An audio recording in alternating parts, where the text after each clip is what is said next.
welcome to Therapy Book Thursday. My name is Kayla Vance, and today I would like to read to you Milo's Monster, written and illustrated by Tom Percival.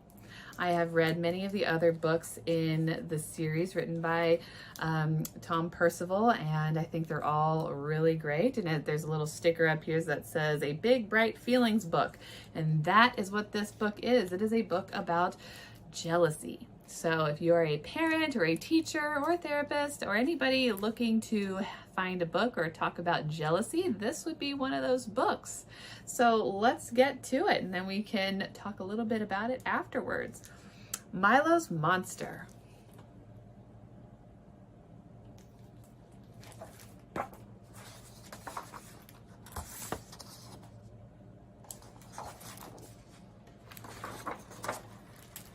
Milo's Monster.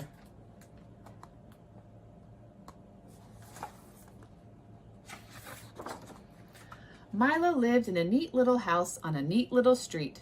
He loved his home for lots of reasons, but mainly because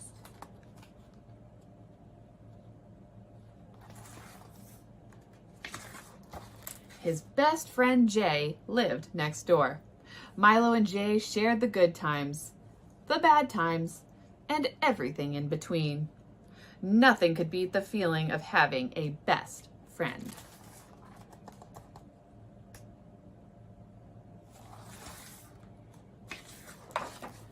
Then one day, a new family moved into the big old house across the street. Milo watched as a girl ran excitedly around the yard. She smiled and waved, and Milo waved back.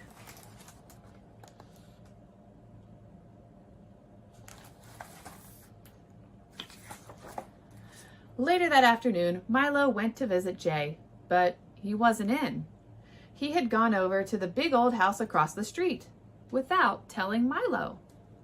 Jay and the girl were in the yard, laughing very loudly.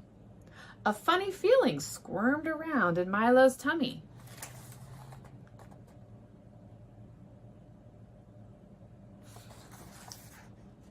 I wonder what it could be.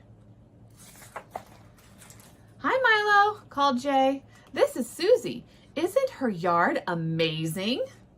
Milo nodded, but the jealous, squirmy feeling had nothing to do with Suzi's massive yard and everything to do with how much fun Jay was having without him.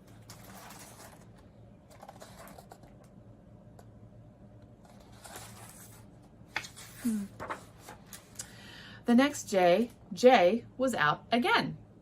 Milo knew exactly where he would be. And sure enough, he was outside reading comics with Suzi. Then Milo had a horrible thought. What if Jay didn't want to be best friends with him anymore? The squirmy feeling took over completely, and as it did, something very strange happened.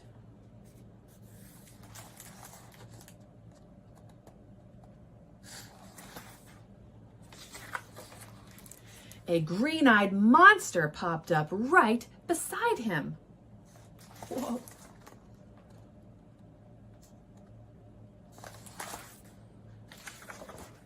"It's not fair," muttered the monster. "Jay is your friend, not Suzi's."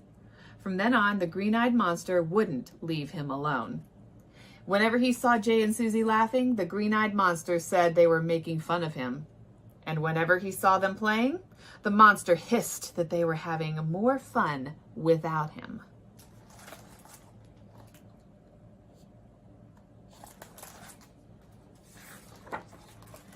Every time Milo saw Suzi and Jay together, the green-eyed monster made him feel terrible.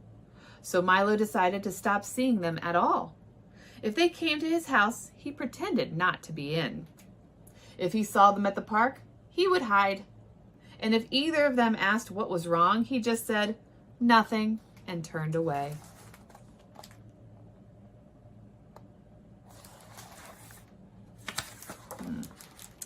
Day after day, he walked around with only the miserable mutterings of the green-eyed monster for company. Until one day,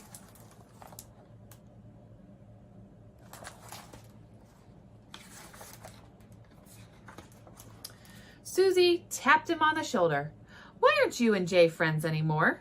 she asked. "He really misses you." She looked very upset. The monster said it was a trick, that Suzi was lying. But Milo shook his head. It was time to get rid of that pesky monster once and for all.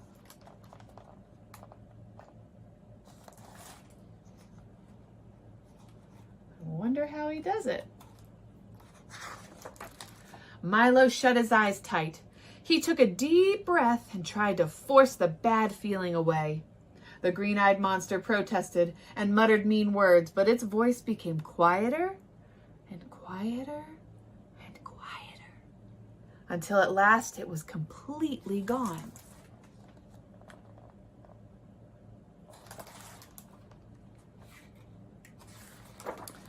Finally, Milo could see the truth. The green-eyed monster had nearly ruined everything. And now he did the only thing he could. He said, "I'm sorry." And he really was.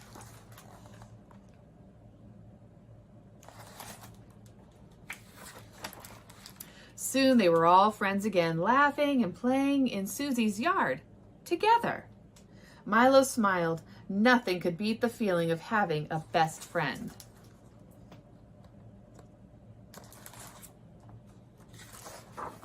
Except having two of them.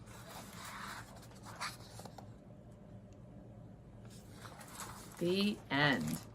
So what the author does here is he has a little note in the back of every book for the reader or for the adults to talk a little bit about what was in the book. So, dear reader, everyone feels jealous from time to time. It's completely understandable, but that doesn't make it feel any less horrible.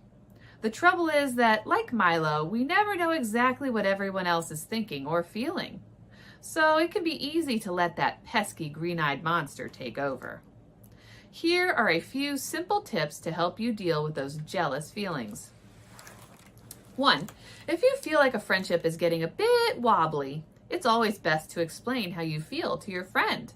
A good talk always helps to clear the air. Number 2, when we're tired, everything seems more difficult. So if you're feeling upset with a friend, then take a step back. Get a good night's sleep and talk things through another day. Number 3, talk about how you feel with a trusted adult. They'll be able to help you work through your feelings and offer you advice. No matter how you're feeling, remember that it always helps to talk about it. Be open, be honest, be you. Love, Tom. And then if you would like more on that, there's an organization that offers resources called childmind.org. I really like the depiction of jealousy in here and how it's the green-eyed monster. And he did a really good job of recognizing some of the body sensations that may happen when somebody feels jealous. Again, both kids and adults can have those feelings. And I actually saw a video recently where some of the worries came out, and one of the worries maybe is that, aside from like seeing your friend play with another friend, and that feels like, like it hurts, and maybe you're worried that the new friend will take your friend away from you. Some people even worry that maybe there's not enough, the people like your friend is not able to hold enough friendship, like there's not enough room, and so that they will choose the other person over you, or kind of like there's not enough love to be held. And we can always have more friends. It's about how we spend our time with them and who we open our lives to and who we give our attention to, and if we're being nice to them and they're being nice to us. So jealousy is a normal feeling that everybody has, and we want to be able to talk to somebody about that, like a teacher or a parent, and see what we can work out, because just like in this book, with Milo and his friend, and now the friend's name I forgot, Jay, and then the new friend, Suzi. You know, they were all able to be friends together, but at first it took a little jealousy to be able to figure that out because Milo didn't actually know what Jay and Suzi were thinking and feeling, but he made the assumption and he guessed, and he was wrong. It sounds like Jay and Suzi really wanted to play with Milo, but Milo didn't think they did. So I hope you enjoyed Milo's Monster, and you can find all of these books where books are sold. I have an Amazon list, or I don't know what you call them, an Amazon shopping cart list, and you can find this book in there. All the books that I read for Therapy Book Thursday are in there, so you can find them in there if you would like, and the link will be in this post. Have a wonderful rest of your Thursday. I will see you next week for Therapy Book Thursday. Have a good day.